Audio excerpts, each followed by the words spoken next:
You kidding me? Hey y'all. Hey. Power of God. How you doing? Oh, I wasn't in the office to invite everybody to jump on. I missed my opportunity. No, I'll share anything. Okay. Yeah. What's up, everybody? Get everybody jumping on. We need to hear your comments and all. Come on in. Come on. Got your notifications lit up, I hope. Come on in the room. Come on in and talk to us for a few minutes. Let's have a conversation before Dr. Jamal Bryant steps up to the plate. Hey, April. Hi, April. How are you? Power of God 2020, Monday night. The first full day of Power of God. Yeah. I talked to somebody today, they said they missed the service last night. I said, Lord have mercy, how did you possibly miss it? Hey, Chris Squire, how you doing, man? Yeah. What's up, Sean? Hey, Sean. How you doing? I asked him, how could you have missed last night? It was unbelievable. Sandra Bell, how you doing? Yeah, hi. Marquet, how you doing? It was something. Kiana, what's going on? It was amazing last night. Yeah, it was. What did you all think of last night? If you saw it? If you didn't see it, you need to, after this one is over next, you need to look that thing up. Hi, Debbie. How are you? Yeah, it's on all our pages, Facebook and YouTube, Periscope. You can go back and watch that thing is wonderful, y'all. Absolutely wonderful. Yeah. Dr. James was out of her mind. Yeah, it was. And what's amazing is that she preached it how long ago? That was 6 years ago. Yep, 6 years ago. And it sounded like it was right now. Yep. It was fresh. Yay, Carmel, good. Absolutely amazing. How do you give? The giving options are on the screen, Angela. Yeah, they're on the screen right now. Right there. Yep. All the different ways you can do it. Can you see it, Angela? Yeah. Right on the bottom banner. Yeah, it's on the banner on the bottom. Yeah. Hello, Bishop Hollins. How are you? Where's Bishop Hollins? Jeffrey Hollins, right there. Hey, Bishop, how you doing? Thanks for joining us tonight. Yeah. Y'all got some creative screen names. True Blue. Yeah, man. Yeah. Houston, Texas. What's up? Going on, Houston. How are you, Roniel? Yeah, what's up? Thank you for joining us. Roniel. Man, we miss you guys, man. Tell your husband we said hello. Who you talking about? Roniel and her husband. Yeah. Yeah. Y'all doing all right down there? Yeah. They don't treat you right. Come on back. That's right. Yeah, Debbie, you need to watch it. You need to watch it. Oh, yeah. She's a silent killer, man. Just. Ooh. I love her style. Yeah. When she started tippy-toeing with them pieces. Oh, yeah, man. It was out of this world. She talked about discerning the presence of God. And yeah. She really worked that Elisha story, too. She did, man. And it's so crazy how God can give people such a unique view of the text. And I know I've been through that lane a couple times. Oh, yeah. Oh, yeah. And I thought I was being pretty profound, but man. You are. So maybe you could explain to people, kind of give them a little brief intro on how God gives every preacher a voice. Absolutely. A unique viewpoint. Absolutely. Of the text. I don't think people think about it. No, I don't think they do at all. Yeah. But then again, not every preacher discovers their voice. And for those of you that are familiar with music, we're not talking about hooping A flat or B natural. Yeah. We're talking about the premise based upon what Jesus says, my sheep know my voice and another they won't follow. And we believe that Matthew, Mark, Luke, and John each had distinct voices. And God gives every man and woman of God a distinct voice to preach the word of God. And that voice gives you a unique view of God's word. Yeah. And many preachers don't discover their voice, so they don't get what I call the sweet spot in their anointing. Yeah. What God has really called you to say, created you to say, and how you can be an actual echo, because an echo starts with something real. Yes. You know, we hear the reverberation, but it always has a starting point. That was so poetic. Yes. That was so poetic. Yes. That was very poetic. that was very poetic. I could listen to Cynthia James. No wonder when she was doing the Bible study for Bishop that it was so well attended. Yeah. She got something to say. Oh yeah, something to hear, man. Yeah. I wonder when she pastored a church in California. I wonder what that was like. Yeah, man. Happened hearing her every week. Yeah. That was good stuff. Yeah, man. Yeah. Hey, y'all. Yeah, come on in, y'all. Y'all do us a favor and share this. Share this. Hit that Yes. share button, y'all. Yeah. Hit that share button for us. Get as many people as possible on to listen so we can all bust in the service at 7 o'clock. Yep. It's Pastor Jamal Bryant. Yeah, Pastor Bryant will be our guest. Yep. Yeah, it's gonna be good. We wish we could play some music for y'all, but we can't do all the copyright stuff. So, but Yeah. the sermons alone are just. Oh yeah. This is pretty cool though. It's What's good. Cindy saying?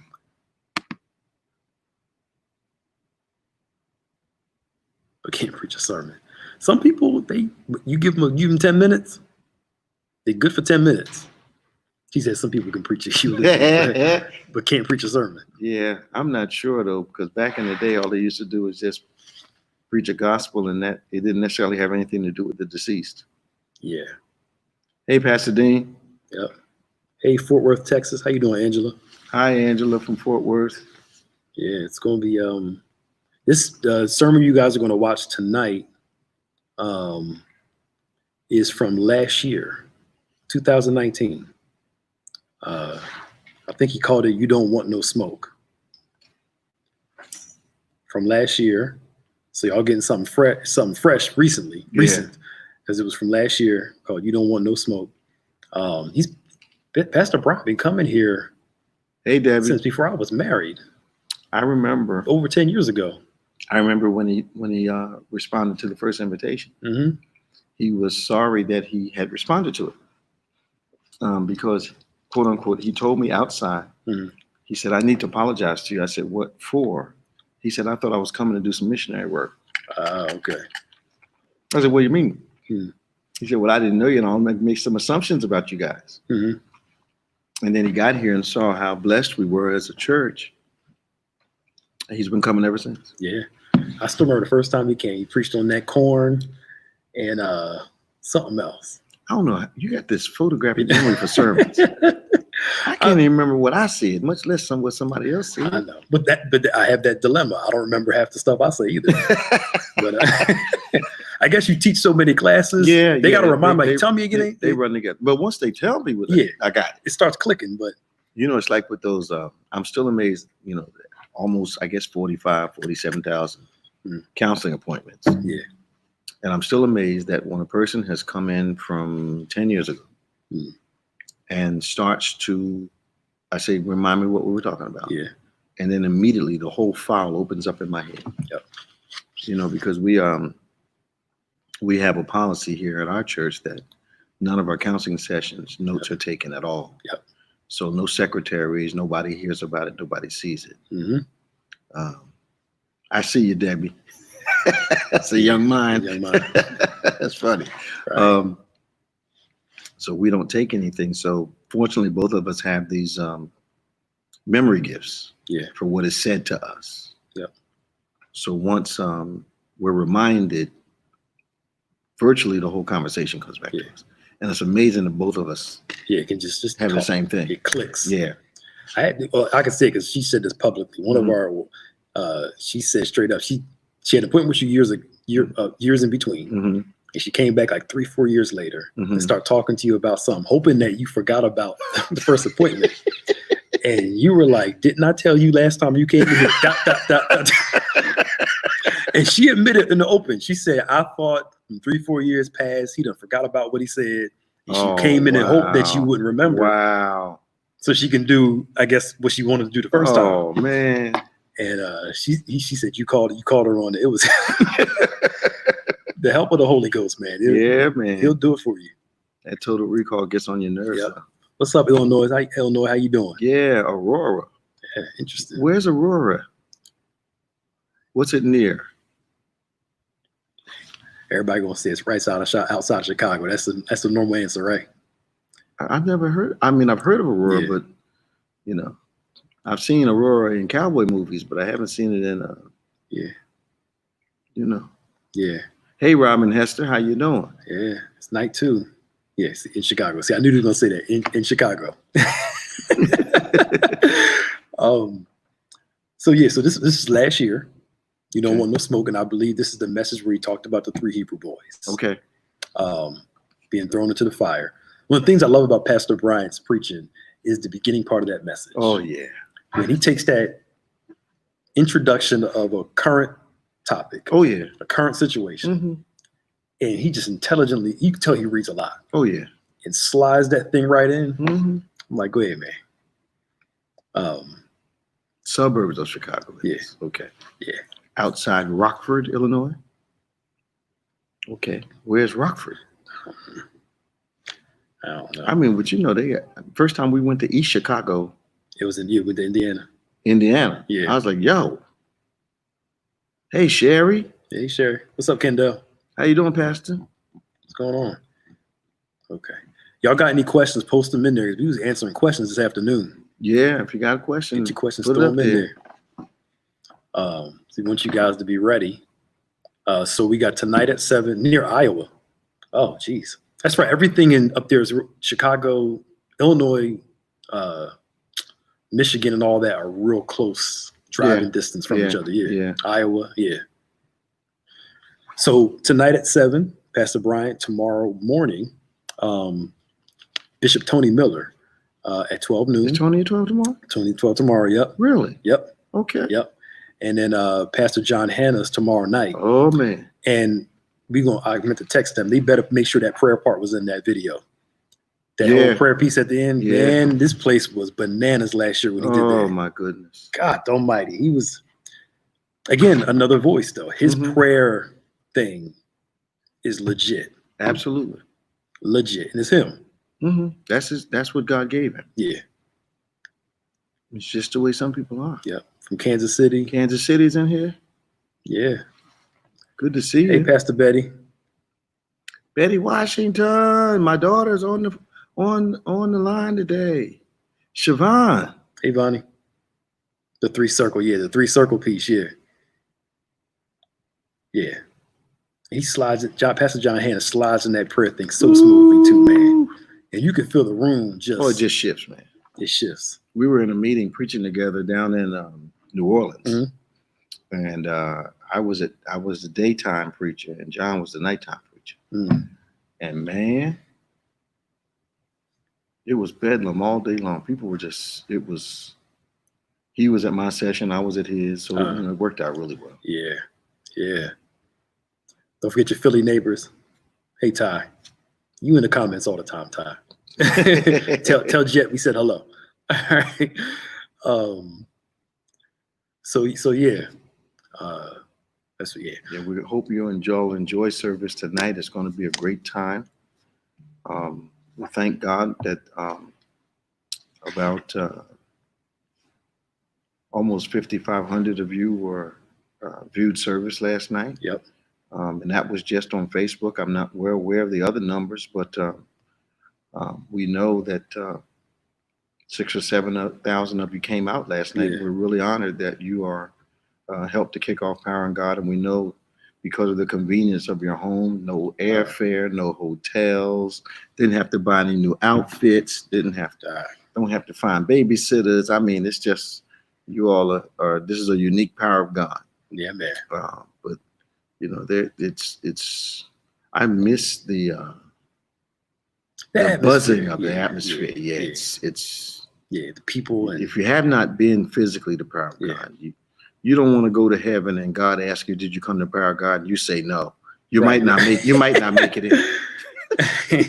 make it in. You know, you might be missing an action there. Away without leave. Yeah, it's something, man.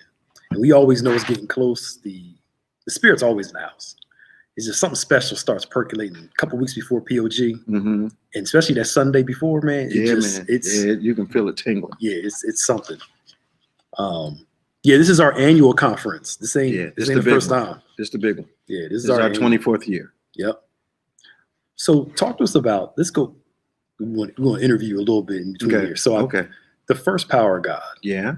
Talk about your inspiration, how God led you during that first one. Because it was pretty unique for the area. Yeah, Right? oh, it was very unique. I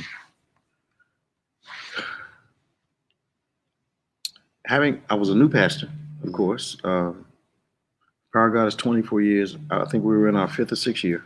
Okay. And it became very apparent to me that not only did I not have a lot of instruction as to how to pastor, Mhm. but there didn't seem to be a whole lot of conferences around, especially in our context, Mhm. where pastors were being helped with the things that they needed to be successful in ministry. Yeah. So we called the first one the Anatomy of the Church. And it had a church building on front of the brochure. I'll never forget it. And the different windows in the structure on the front were the different ministries and needs of the church. Yep. And what we were trying to do was come up with a week of instruction and inspiration for pastors and church leaders. Yep. And the nightly services were packed. Mhm. Remarkably, I found out later on because I was, I thought the fellowship hall should have been full and we should have been on videos and TVs and the offices and all. But we had about, I guess we could seat 475, 485, and we had chairs and stuff out. So we were doing, over 500 people a night, and it was a first year conference. And then the daytime, I was almost despondent because we had 63 registrants. Okay. And a friend of mine from North Jersey called me the week after because he didn't come. So I had an attitude with him because he didn't support. Yeah. And I said, man, I don't know if I'm going to do this again. He said, well, tell me about it. I said, well, the night services were packed. I'm saying that like, it's supposed to be. Yeah. I thought we had some good speakers, for where we were and who we could get. And we stayed within our vein. We didn't try to bring Jakes in the first week with 400 seat auditorium. That wasn't going to work. Yeah. So, didn't know Jamal. Right. Yeah. But we invited who we knew. Yep. And the house was packed. So he said, well, tell me about your registration. I said, man, we only had 63 people. So the pastor started cussing at me on the phone. Pastor told me, he said, man, you crazy. He said, some people have a first conference and don't have but 2 or 3 people registered. Yep. I said, 2 or 3? He said, you had 63 and you complaining? Yep. I said, yeah. So I said, okay, I'll shut up. Yeah. and that conversation gave me the inspiration. Yeah. And it came at the right time because I was on the ramp outside the old church thinking I'm not doing this again. Dang. And it was like that Monday or Tuesday afterwards. And I'm like, nah, we're not doing this again. Yeah. And look where we are 24 years later. Yeah, I'm glad you did it. I'm glad he called you and talked to you. Yeah, man, and then we never thought we'd be maybe the only in church 6-night, 5-day meeting in the nation. Yep. And successfully. First couple of years we had, we struggled a bit. And then Reverend Prescott took over. And crack that whip. Woo! We started doing what she said, and then this thing just kept growing, and we got, the speakers got more well known, and then all of a sudden we got Grammy artists coming, and and now I'm watching other people model aspects of our convocation around the country. We were the first, I believe, to embed Grammy and Stellar Award winning artists in the service and have them actually do the pre-sermon. Yeah. And all of a sudden now I'm seeing it around the country in some places. Some pastors called and asked me, what was the budget? Right. And I told them, and we ain't doing that. They said, we ain't doing that. I said, but you have to have faith in what God is laying. And I believe God laid it on our hearts. Yeah. It wasn't that we just jumped up and decided to do it. It was a move of God. Right. And it has morphed over the years. And, and now this year was the NBA year. We changed the whole format. Yeah. And so I'm excited that if we're back together by January, our mini impact, we will unveil a small version of the Power of God MBA, ministry, business, and artistry, and watch and see what God does with that. Yeah. gonna be cool. I like how it just keeps morphing, Yep. changing. Yep.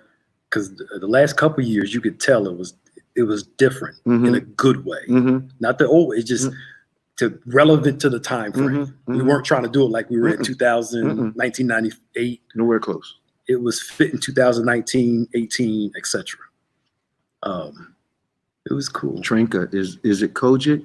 No, not at all. I'm from Kojic, but the convocation is not Kojic. The convocation uniquely has just about every denomination and every ethnicity you can imagine. Yeah. They come from as far away as West Africa, South America last year, Canada. People come from all over to be here for Power of God. Yeah. Yeah. Most memorable night, that Barbara Amos night when the lights went out. In the beginning, If we can find that video, man. and she had that spotlight on her. Yeah, man. We had one light in the whole building. And it was like 98 degrees It at was nighttime. hot in there. Oh my God. It was hot. And we didn't have air. Nobody left either. Everybody packed. Chairs down the aisles, up the walls. In there praying, the whole thing dark. The ushers were walking up and down, passing out ice water. The saints stayed. We had one light operated by the generator over Barbara Amos's head, and was one of the most perfect videos I've ever seen. Yes, sir. And she preached her. And she came through there, man. I remember us sitting in the office in the dark, just talking. Yeah. Then it was time to go out. We took her out. She went up, and she did an amazing job. I saw her in the airport a couple months ago. Yeah. And, I recognized her. She looked at me. I got down on my knees in front of her and said, "Hey, girl, how you doing?" And we started talking. Yeah. Right there in the airport. I think people might have thought I was her son or something. But it was good to see her again. Yeah. We're located in Kim Joseph. We're located in Lindenwold, New Jersey, right outside of Philadelphia. About 20 minutes there.